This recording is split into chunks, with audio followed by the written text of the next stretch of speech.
next years we can have other pandemics because we are living in a more connected world. If any crisis happens, any disease happens in one part of the world, it can spread other parts. I'm saying this as a professional doctor who worked in the hospitals, in the private sector, in the government also. I mean, Turkey is, depending on the year, number 4 or number 5 in the world for the number of the tourists. Last year we hosted more than 52 million tourists. And Tanzania in the sub-Sahara is one of the important country for tourism. Turkey's health system is really strong enough. That was really advantage for us. That's why we didn't see any view that all the corridors of the hospitals are full. People was dying outside. We didn't see any pictures, any videos in Turkey because our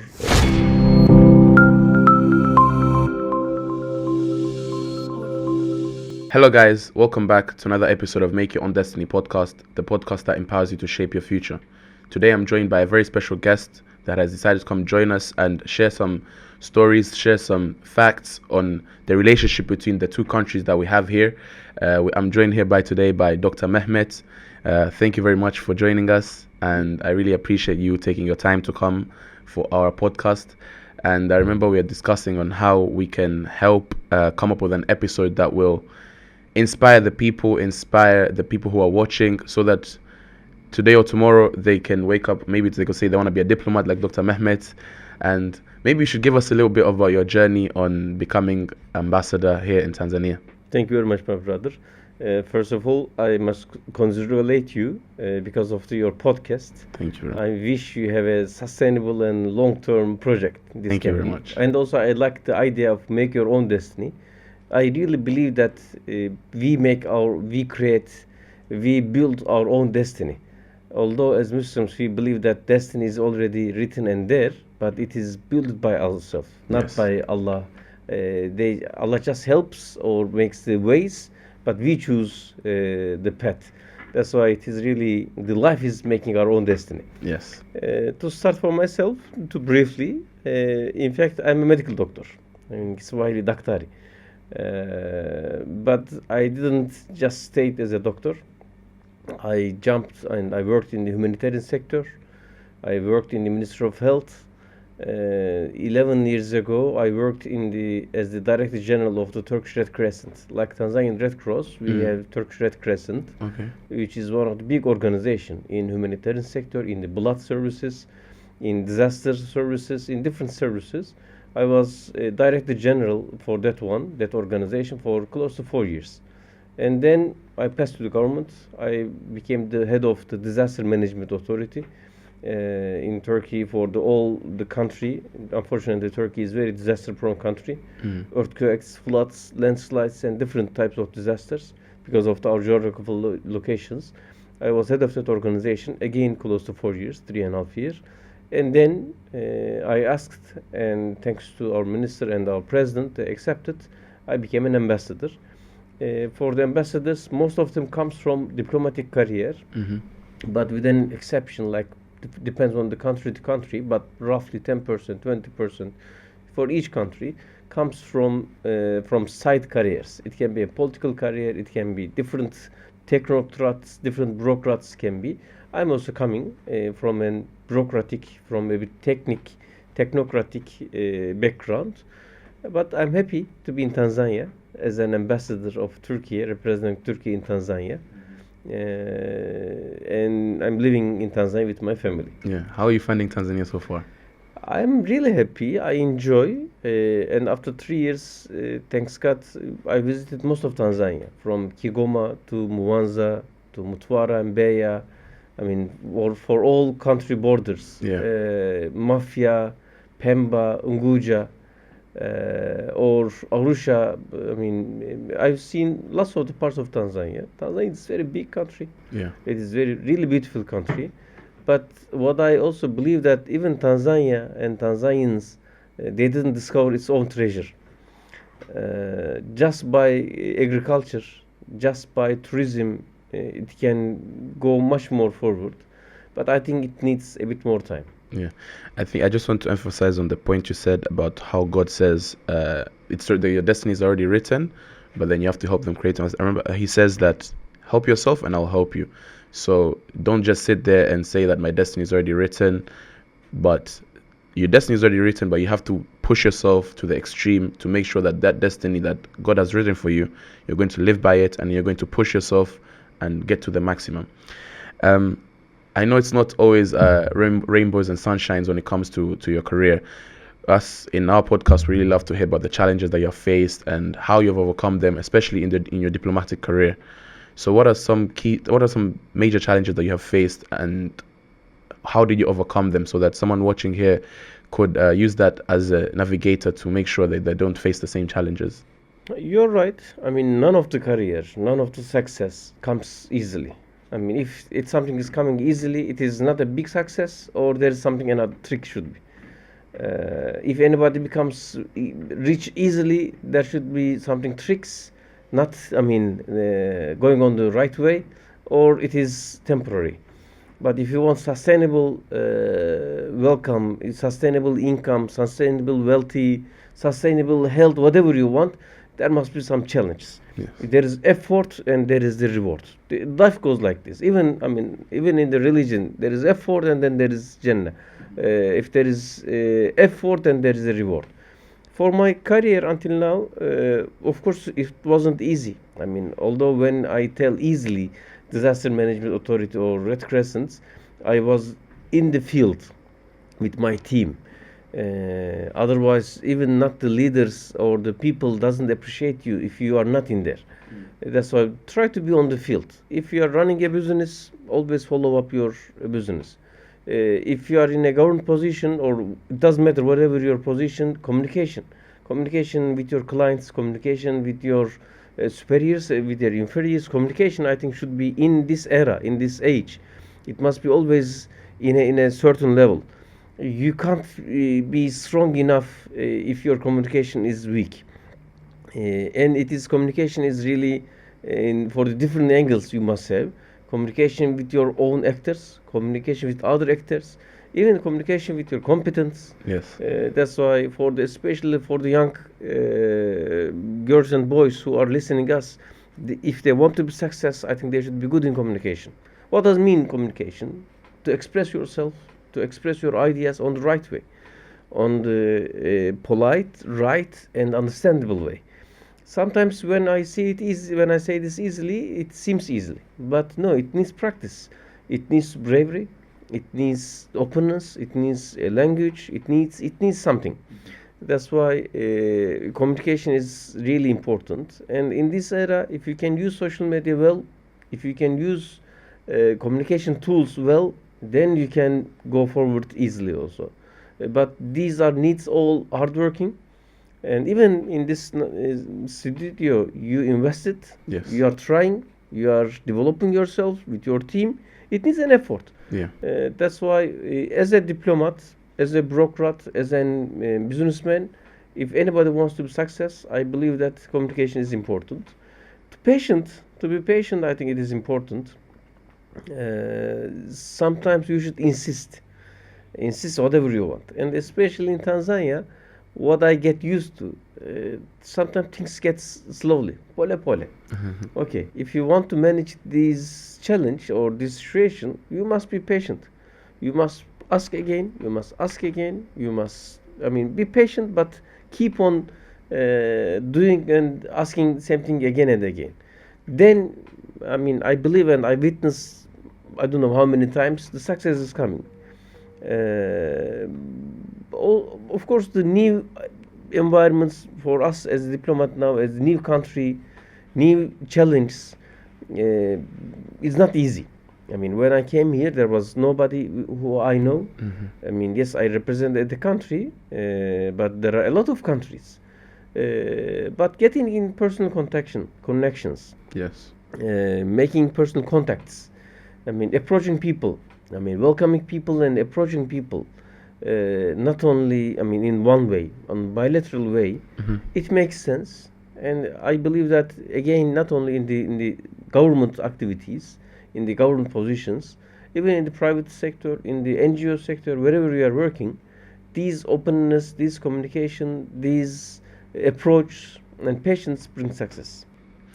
You mentioned, so in our episodes we usually like talking about the whole point of networking and connecting with others. You came here as an ambassador to represent Turkey, but you had to get close to other people, for example, other countries that ambassadors here. What what do you think is the importance of networking or strategic partnerships, especially in your career? In fact, this is crucial, what I believe, because as a one person, as a one organization, we can't solve the problems. We need partners. But even while creating network, don't approach anybody to create a network. Approach as yourself. Approach as an individual. Approach just to introduce. I mean, if you go to somebody, anybody, a businessman or any government position, I'm here to make network. It doesn't goes like this. It Yes. doesn't make sense like this. But introduce yourself. They say that I'm here to learn from you. I'm here to share what I do. I'm here to share about what I produce. But I believe that networking, because with the technology now we are not living the same as our fathers are living. Yes. Our grandfathers was living in a very total different environment. Our fathers was living in a different environment. Now we are living in a very different environment. But even in this environment, even this era, networking is still and more important maybe than before, because we are now more global world we are living, more connected world we are living. But in this environment, the personal trust, personal relations are more important, because the connection in internet, connection in social media is not a real connection. It's a different type of connection. That's why we should be understanding in this, but we need in each other. Yes. In this position, we need also strong personal relations, strong partnerships. And when I check for the successful organizations in the world from different sectors, from east to west, I think one of the common things is that they work with the partners. Yes. None of the organization achieve all of the big success as one organization. It can be an airline company, it can be a big NGO company, it can be a government organization, but all of them works with the partners. Sometimes even you should divide the activity, and you should find the professional of it, or you can find some people who can be professional about it, and with the professionalism, then you can reach to the success, then you can reach to the achievement. That's why even in the government positions in here, with the countries, different countries ambassadors, with the, of course, Minister of Foreign Affairs, which is our main contact person, and our colleagues from there, and other government organizations, companies, while are working, if I make any function, if I make any event, I try to make with the partnership with different organizations. It can be Turkish organizations, it can be, Tanzanian organizations, or the organizations from different countries, because then the organization is owned by not only myself, is owned by a group of people. I mean, if you own something, then you give more value for that one. That's why for any even a sport event, if you organize with football match, don't try to organize it yourself. Try to organize with another friend or friends. Then it is. I think I also believe in baraka. There is no exact translation of the baraka. I couldn't find it. Yes. But also for the baraka, it comes with the friendship. It comes with the union. It comes with a small group of people who are dedicated for that function. So Dr. Mehmet here has emphasized on the key part of partnerships, and we also like to emphasize on this, that you cannot go anywhere alone. You're doing things alone will only limit your ways to go somewhere. But doing something with a partner, with friends, it'll create more opportunities, you'll have a lot of mind in one thing, and you'll get far. And you need people around you that will help you, that will push you to go somewhere that you need to go. Through any career, as you can see, he's a diplomat, but those strategic partnerships do help him to increase the partnerships that he has as of right now, but also get more opportunities with what he's doing. And right now we want to talk more about the Turkey and Tanzania relationship. Yeah, but before that, I should emphasize that there's an African saying that if you want to go faster, go alone. But Yes. if you want to go longer and far away, then you should go together. Yeah. Because sometimes we need somebody to encourage us, When our motivation is dropped, we need another friend, partner to encourage us. That's why even psychologically, even I mean for our internal motivation, going together, I mean working with the partnership for the same direction, that is also very important. And just to, before we dive into the Turkey-Tanzania relationship, do you think, as a person who's watching, because we've talked about this before, and people say that, some people saying that I can do it by myself, I don't need anyone. Do you think that is true? Do you think someone can do anything by themselves? I mean, for some small things, you can think that you can do, but if you want to achieve bigger things, it is not possible because none of our energy will be enough for that one. I mean, if you are a small graphic designer, of course you can manage a small graphic activity. But even if you want to organize an event with the all printing, with the all I mean application implementation, you are not. I mean, as a one person, you can't do it. You need strong partners who somebody will print it, who another one who will go on the place and then will implement it. We'll check about it. We'll design about it. This is a teamwork. Yes. I really believe in teamwork. And in Tanzania, in Turkey, in our cultures also, sometimes being an individual as a hero can be important, can be seen that wow, shining, I mean, hero. But it doesn't. I don't believe that it can sustain and can bring big achievements. But even those who are successful and seem as a one hero, on the background, 100%, there's a team, there's a, I mean, partnership or friendship is following the on the background on the kitchen activities. That's very true, and that's what really I try to emphasize on, and I hope you guys have taken notes on that. And so, as I was asking, recently we saw Dr. Samia, the president of Tanzania, went to Turkey. There was a forum that was going on there, and I personally would like to know more about it, and also the current state of Turkey-Tanzania relationships, especially in terms of trade and investment. So, for the people that are watching, that are business people, maybe you could shine some lights on us of what was going on and what is going on between the two countries and the relationship that you guys have.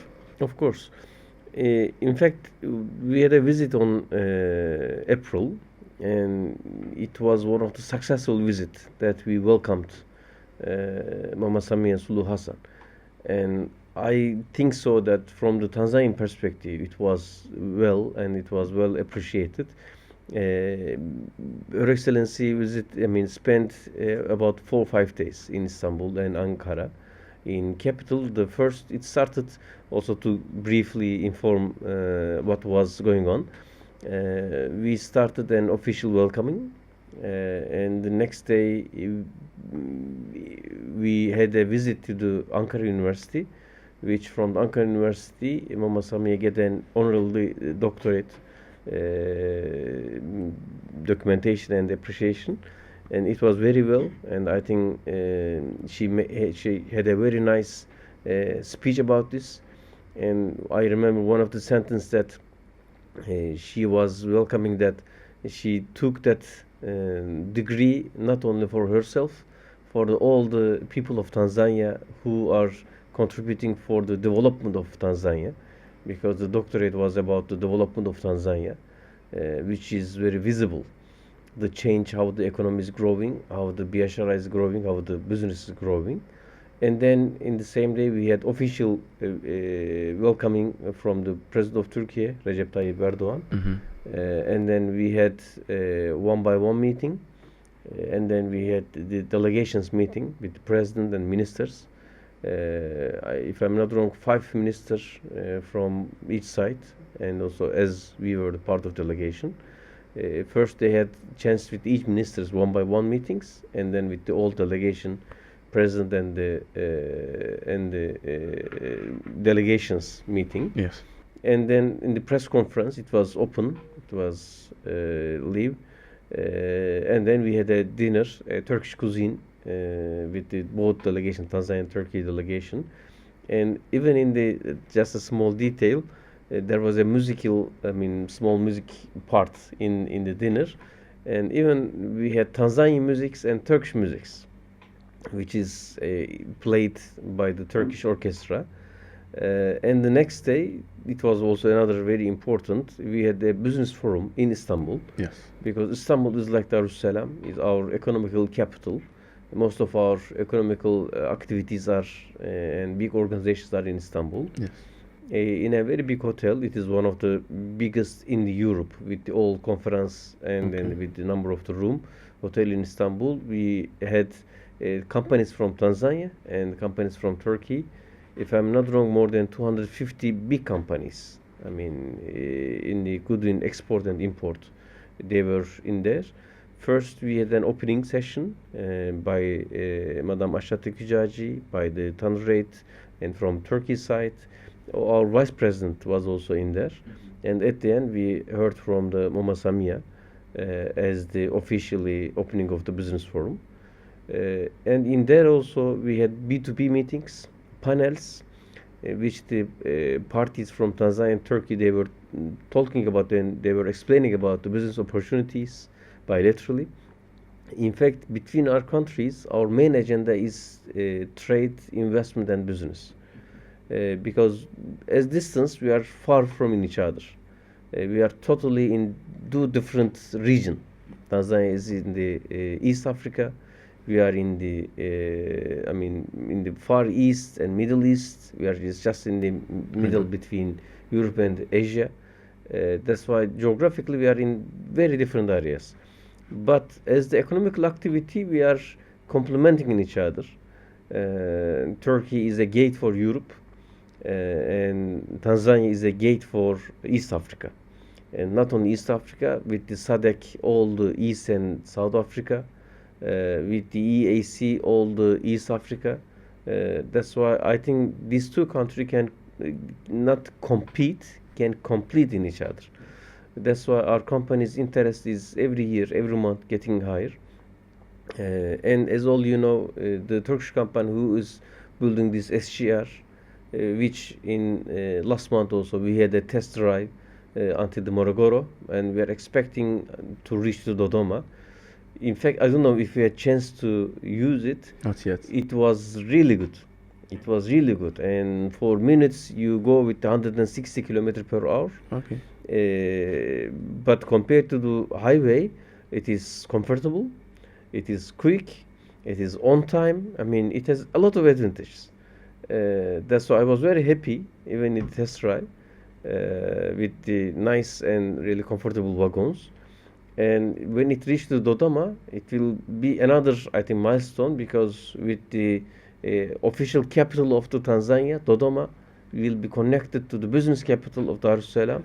It will help a lot for the economical perspective. I mean, from the government perspective, it will be, I think, really a game changer for the country. Now, until the Mwanza, of course, the construction is going on. But like Tanzania, even we are proud of it, because a Turkish company was in the construction of this SGR. But whoever, I mean, makes, drive and go use it, I think they are all happy. For the other companies, for the other bids, Turkey's companies interested in there, because Turkey's, especially construction companies, are famous in the world. Not only in Tanzania, all over the world. We are building main infrastructure constructions. It can be a railroad, it can be a highway, it can be an airport building. Not only building, also running in different countries, including Saudi Arabia, in the Gulf countries, in the North Africa, in different countries. We are already doing that.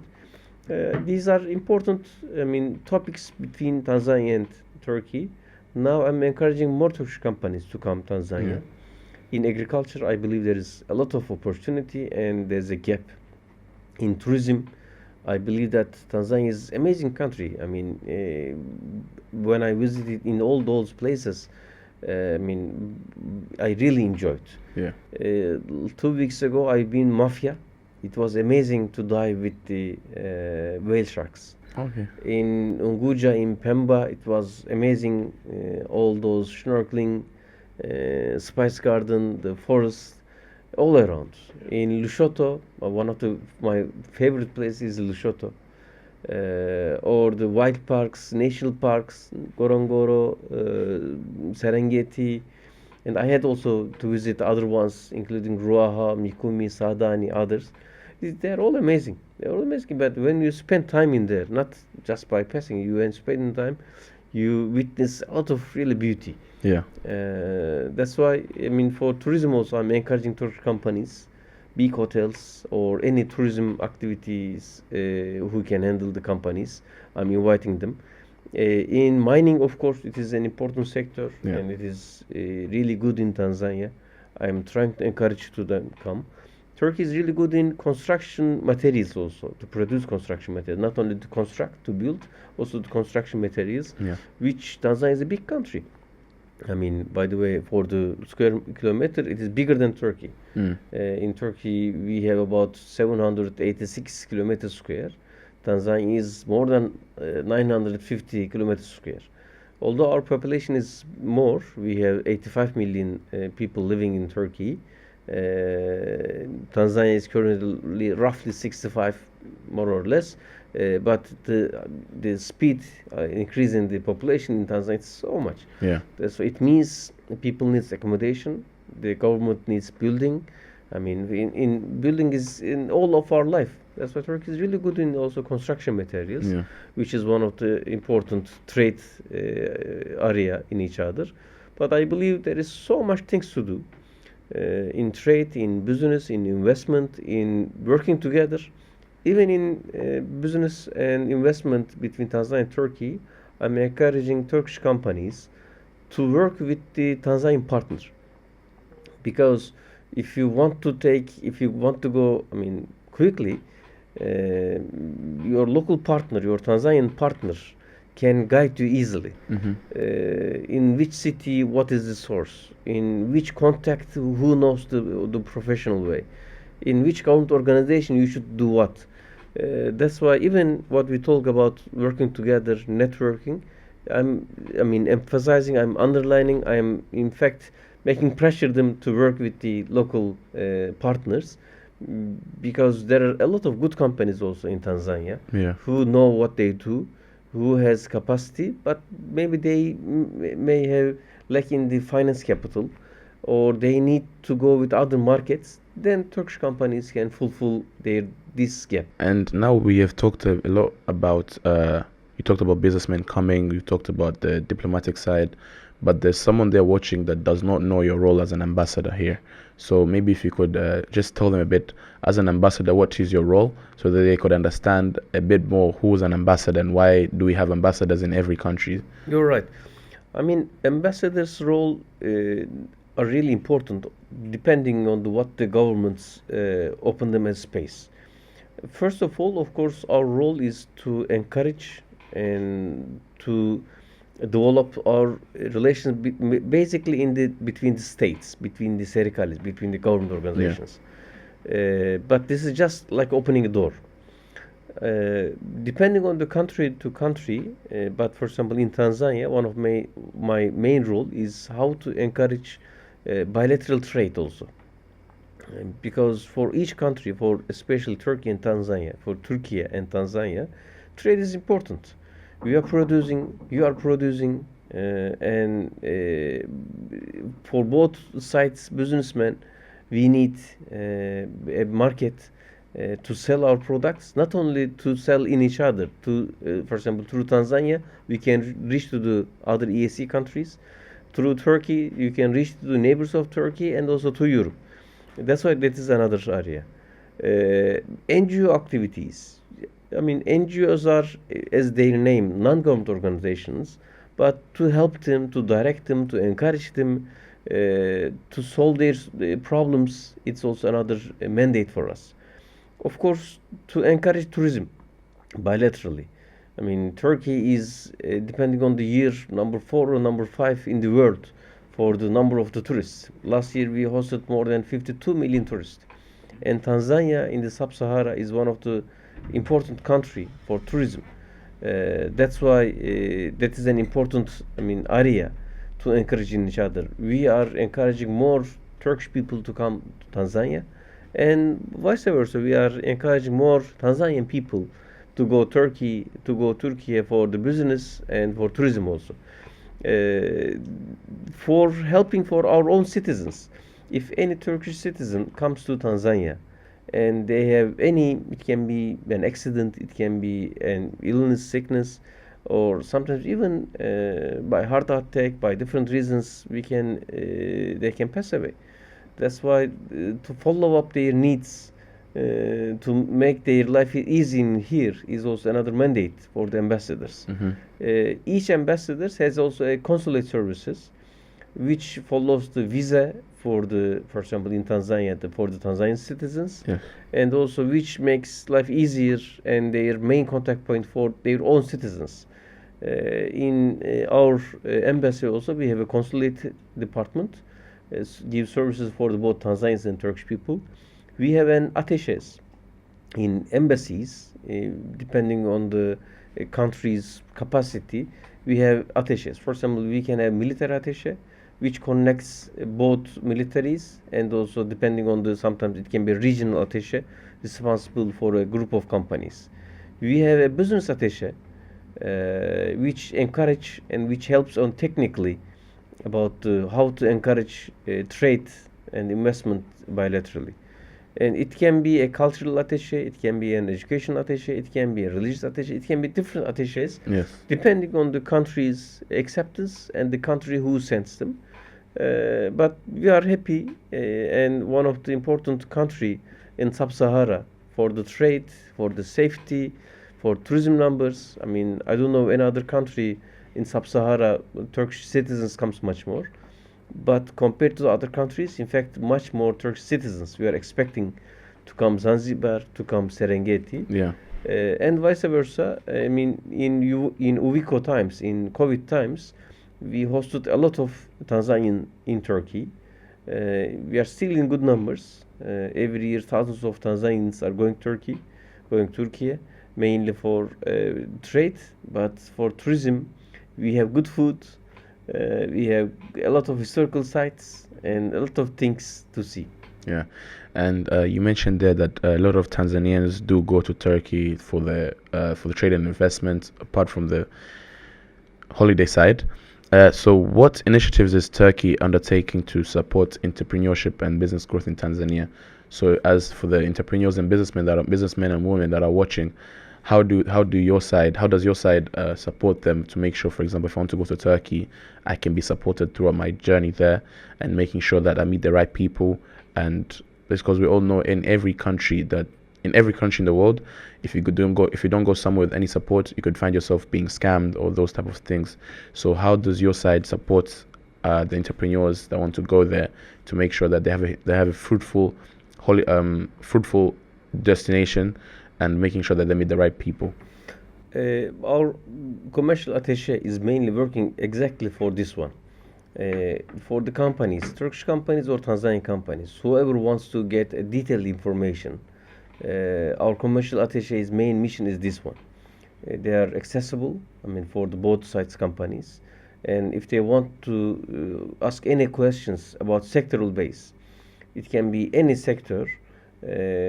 Our commercial attaché is in there with the datas. I mean, if you want a list of company in a specific sector, they can provide you a list of company who are trustful and who are good in that sector. If you want exhibitions, in Turkey, exhibitions are really important. Yes. We have big exhibitions depending on the sectors. If you are working in textile, we have textile exhibitions, furniture exhibitions, machinery exhibitions, agriculture product exhibitions. I think exhibitions are really right time to go and search new opportunities, good companies, different products, and how to reach adaptable approach and products. Because, for example, for that product, maybe you need to adapt for your country, for your culture, for your standards. Then even our companies are ready to adapt whatever the needs. Yeah. But I think exhibitions are really right time to reach for the right companies, and a lot of companies at the same time. Sometimes we have hundreds of companies in the same sector, and when you go there, you can reach, you can see different products, you can see different qualities, and the owner, the producer, the designer, right exactly in there. That's why, but our commercial attaché is key point. Maybe even for the explanation for the video, we can put the Yeah. link or the access points for them. So we will put the link. So just to confirm, so if I personally am an entrepreneur, so if I was to come to the office and say I want to go there because I deal with real estate, I want to go there, so the office will provide me with this type of certain companies that if you want to go there, you can meet them. They will help you with whatever you need. Yes, they can give you name of some companies, and they can give you some databases, how to reach, how to find the companies, and also they can support you the time of exhibitions maybe, and also the different networks. Yeah. In Turkey, we have networks also, depending on, it can be a sectoral network. For example, we have for exporters, we have an Turkey's exporters assembly. Yeah. In Turkish, it's called TIM, T-I-M. Close to 200,000 company is registered under that organization. That's why if any company has any problem, through that network, through that organization also, they can help. Like TCCIA, we have very big chamber of the union of the chambers, and even through them the companies are reachable. But our commercial attaché can be one of the main contact point for all these informations. For the people that are watching, for the entrepreneurs that are watching, the businessmen and women, the ambassador here, Dr. Mehmet has told us that if we've talked about exposure. Exposure is very important. Staying in one place the whole time will limit you to how you think. But moving around different countries, moving around different, just go to Tanga, you could get into that's exposure too. Going to Turkey, that's another exposure. So go to the office if you'd like to gain some more exposure. You can go to the office, and if you have a business that you're running and you want to go outside the country and see for yourself how other businesses are performing, or if you're looking for partners, they'll be there to support you and guide you throughout the whole journey. We'll attach the link so that if you guys would like to do any of this, it will be very much accessible. And this era also, I mean, of course, going and seeing yourself traveling is still important. I think until the last day it will be important. But internet is also very easy source to get information. For all of the companies who are serious, who are good enough, you can reach their products, you can reach their details from internet, via internet. That's for the Tanzanian companies, entrepreneurships. I mean, before going anywhere, please make a nice research. And internet is already there for free, and can give you really detailed information about what's going on, who are the actors, where should you go. I mean, we are not living in a world 30 years ago. Yes. But today, please use it. Why I'm saying this, sometimes, although in internet there are a lot of rubbish, but you can understand with some basic, with the comments, with the products assessment. Sometimes with a first and quick look, people go start something, but please go a bit more deep about the references, about really check, because even the some people with the bad intention, they discover internet, but with the basic databases which I expressed, with the networks, with the organizations, you can find the right companies, and then you can go to right place. So there's the global emphasis on sustainability. So how is Turkey collaborating with Tanzania on environmental and renewable energy projects? In fact, we had a couple of attempts, because in Turkey, for some of our energy resources are supplied by exactly 100% renewable energies. We have big solar, wind, and waste management. I mean, energy produced from the waste facilities. We wanted to carry. Until now, we couldn't do. But at that point, in fact, we are expecting more regulations, and because for energy, especially energy, the governments are the main actor who put the laws, who put the regulations. None of the company can say that I want to do this. No. At the end, in most of the countries, energy is supplied by the government organizations. In Tanzania, it is TANESCO, and you must you must sell the energy you produce to that organization. That's why you can't do it yourself. But in that area, I think Tanzania needs still more space. You have a lot of areas and empty areas which is open for solar power, and I know even in the offshore, and it can be also in the land, there's a lot of windy places which can produce very nice energy. In Tanzania, again, the energy from the waste, I believe that this is a potential area. Waste management from the west, the facilities who can produce electric from the west, I think it can be a potential area, because in Tanzania there are a lot of agriculture products are produced, and some of them are going for the west. These are all potential areas. Until now, some of our Turkish companies did some attempts, but none of them can end it. I'm still pushing, I'm still encouraging, but currently we don't have. But for other environmental approach, we are all encouraging Turkish NGOs who are working in Tanzania, and Turkish Development Agency called TIKA. They are supporting sometimes small entrepreneurs, unions, cooperatives, other NGOs in economical activities and also in environmental activities. But a lot of things to do. Still, a lot of Tanzania is a big country, and high population, and with a growing population.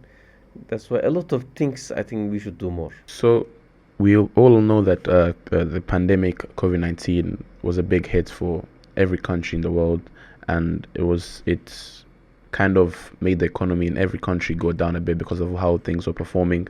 Now, can you tell us a bit more about what was Turkey's approach to that pandemic, and maybe what lessons can we learn from it? In fact, it is, as the terminology called, pandemic. It means it was a global threat. Yes. And all over the world it became a problem. But to tell the truth, compared to Tanzania, Europe is more affected. US is more affected. Japan is more affected. Yeah. Because of their elderly population, because of their median age is higher. But in Tanzania, the median age is about 18, 19. I mean, it's a very big and young population. That's why most of the African countries are not affected like Europe. By nature, they didn't affect, because Tanzania COVID was a big risk for the elderly people. Turkey, we are in between. We are not that old like Europe. We are not like young like Tanzania. But because of this global world, even we shut down our doors for months.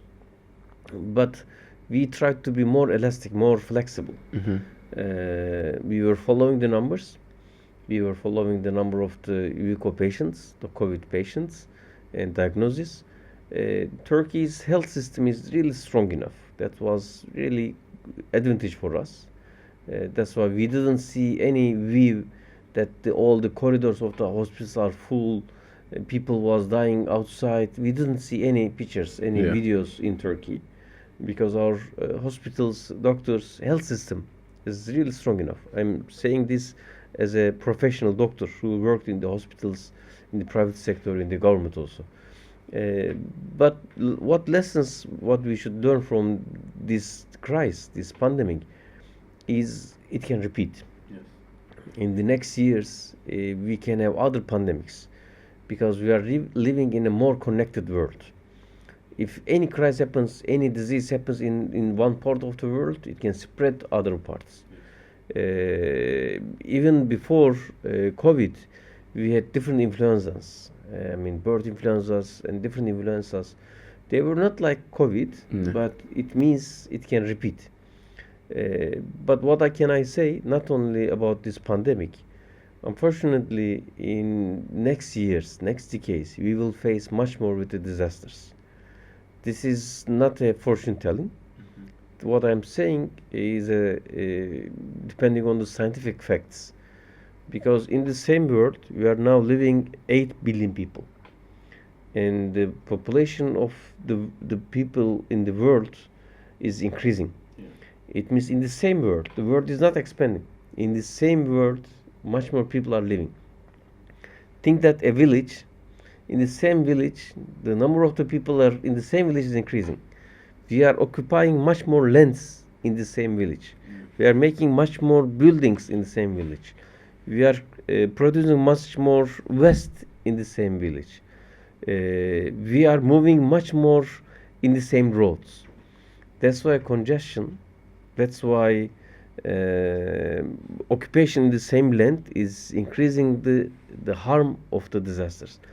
If an earthquake happens in a desert, nobody is injured, nobody is died. Yeah. This is not called disaster. If an earthquake happens in an ocean, nobody is injured, nobody is dead. This is not called disaster.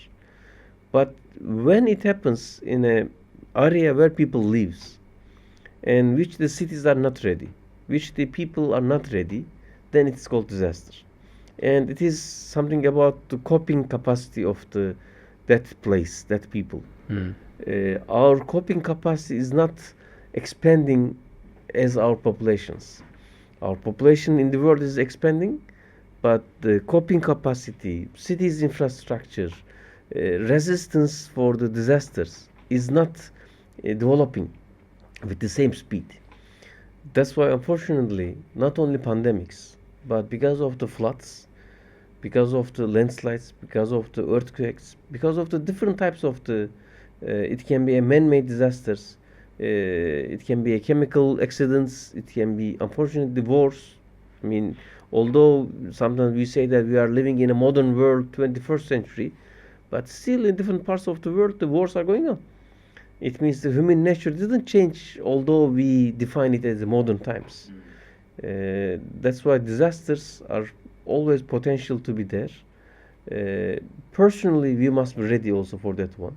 What can we do? Starting from the learning first aid for myself, for my family, for my neighborhood, to be living in a strong enough buildings, to living in a nice location and right location. It doesn't mean to be an expensive one, just to be smart and to learn main life skills. That's important. Unfortunately, we are living in a world we are so much addicted to internet, addicted to, smartphones, addicted to the electric. Of course, they make life different, sometimes easy, but life is not only based on internet. Life is not only based on electric. That's why to consider it our, plan Bs. In most of the houses, I believe that they don't have candle anymore. If the electric goes, more than a couple of hours, then the life gets difficult because even we don't have candle. We depend on our torch, but what about the battery? If there is no electric and for a long term, even it will not work. That's why I don't want to be an nightmare fortune teller, but there are possibly difficult times we can face in our life. To be ready, to consider it, to make some preparations as much as possible, can save lives. That's some very true words, and we just hope for the best, and we hope we are prepared if anything was to happen again. Yeah, in the disaster management literature, there's a saying like this one: hope for best, be ready for worst. Yes. Throughout our talk, you've been mentioning the power of the internet. You've been saying how internet can be bad, but internet can also be good. But I want to go a bit about the social media side, and we can see that people have this assumption that social media is just for the youth. Social media is just for us to just post and saying we're doing this today, we're doing that today. But what is your opinion on the impact of social media and digital influence on diplomacy? And as I can see, you are I can say active on Instagram, the social media. We can see you post, for example, you've met someone that it shows us your activities, which if for someone who does not know what is going on, I could say, okay, today you did this today. That will help me understand more. What do you think you achieve from doing certain things like that as a diplomat? Do you think it gets you somewhere that it reaches other people, or do you think that you're just doing it just for your own, or there's an importance behind it of using social media from that side? I believe that these are all equipments, and equipments are good if you can use properly. For social media, if you want to use it only for entertainment, only for listening music, only for dance videos, that you use that capacity only for that one. Like knife, if you can use a knife to make a piece of art, with the one knife you can make, for example, you see a big watermelon. With the one knife you can make a piece of art Yes. with different shapes. If you are a good chef, with the one knife you can do a lot of, nice peeling of the fish and ready for very nice cooking. Social media, if you can use YouTube, Instagram, whatever the social media activity as an education tool, now you can reach, millions of the useful content from social media. But it depends on yourself. uh, I'm not only talking about the diplomat as an a bit older, for the young brothers and sisters. Please take the control of yourself. Don't just scroll down. Don't just scroll up. Have an agenda, and especially even for scrolling down, the algorithm of the social media companies, social media softwares, look for your interest. Please follow the right people. Don't just follow for entertainment. If you just follow for entertainment, the algorithm will bring you only for entertainment content. True.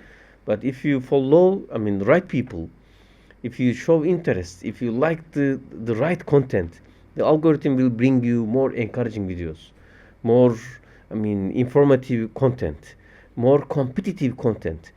Sometimes we need competition. If you see the competitive content, even you are encouraged. By social media, you can be encouraged. By social media, you can be a lazy person also. That's why, especially for using social media, if you want it to be a beneficial things for yourself, please take the control of yourself. Even with your fingers, you can earn the world, you can lose the world. True. Even in diplomacy, it is good for sharing what we are doing.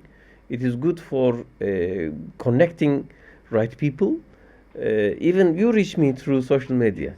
Through social media, you can express yourself in different languages. Now, in fact, we didn't touch, but with the AI, it is coming to a new time again, new era, because it is now easy to create more difficult contents. Yeah. To make translation, to produce videos, even to change the voice.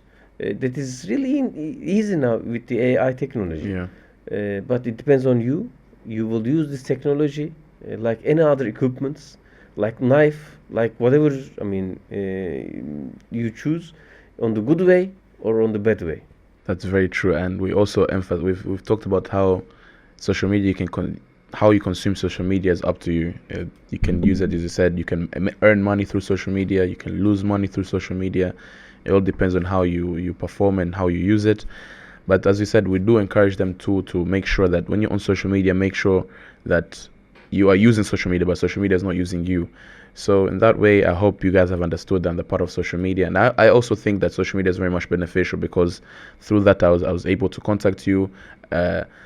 Also, if you look at it, the diplomat side, I wouldn't be able to, if you did not have social media, it would have probably been a longer process for me to get a hold of you. But through social media, it made things easier. So use social media wisely, and make sure that it's effective when you're using it. But lastly, I was saying, looking ahead on your personal and professional aspirations, and how do you plan to continue to making your own destiny in the world? This is one of our last questions, because we like asking someone on the making your own destiny side, how do you plan to continue doing so personally and professionally? This is a personal question, but to be frankly, I'm still trying to learning about the life. Even my position in Tanzania helped me a lot, because I'm living in a different country and different climate, different people, different culture. But it helped me a lot, really, to understand, because sometimes, as you said, when you are living in a one circle, you think that all life in the whole world is about that circle. No, there's different approaches, different lifestyles, different understandings. Even with the same thing, when I see this part. When you see this part. True. But this is the same thing, but depends on the angle what we are looking. It gives us different perspectives. That's why I'm trying to still understand about the life. I enjoy my family. I have 4 kids. I think I all say to my young brothers and sisters, life is divided into two: before marriage and after marriage. Because really you fulfill yourself with the marriage, and after marriage the life is again divided into two: before kids And after. and after kids. Because then you feel different responsibilities. When you are single, you don't know about anything about that responsibility. But after marriage and after kids, you become a dad or mom, then you feel something different. Before yourself, you start to think about your kids. Yes. Before yourself, you start thinking about your family. I try to read. I try to read from different literatures and different countries, different authors' books, not only for enjoyment, to learn about it. For example, in these days, I think we shouldn't pass without touching it. I'm reading about Alija Izetbegović's personal history. Mm-hmm. He was the former president of the Bosnia. And in Bosnia in 1990s, there was a big war. Hundreds of thousands of people, I mean, estimation is more than 200,000 people is killed, especially from the Bosnia side. And when I'm reading it, I saw a lot of similarities between what's happening now in Palestine and the attack of the Israel to Palestine people. That's why to understand something, when you look at from different perspective, you can understand something about another topic also. Yeah. That's why I think reading is always, I mean, until the last day will be important. And we should keep our relation with the books. It can be e-book, it can be, book with the paper, but please don't cut your relation with the books. I mean, keep a book always under your hand. I think it is important. And have friendships.